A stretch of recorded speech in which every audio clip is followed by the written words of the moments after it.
দোকান দিয়ে দিচ্ছে সেলিম ভাই,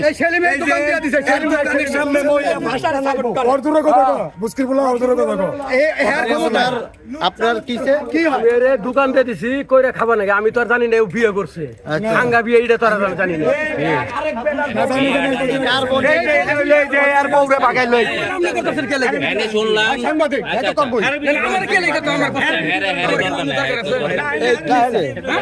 কি বলেন বলেন। আচ্ছা আপনি ভিডিও করেন, সাংবাদিক না ভাই, শুনেন। আচ্ছা আপনি তো আমার ভিডিও করতে পারেন ভাই, আপনি এটা বন্ধ করেন নাকি? আপনি ভাই আপনার ভাই লাইসেন্স এর বউ ভাড়া করে লইছে, এর মাইয়ার বউ ভাড়া করে লইছে। সাংবাদিক আপনি কি ভাই? আমি যাই আমার কথা আমি ওনার ঘটনা তাদের ফ্যামিলি করে লইছে, হায়ার করে লইছে। ভাই ভাই আপনারা শুনেন, আপনি যেটা মুড অর্ডার করেন এটা তো আমার কিছু না।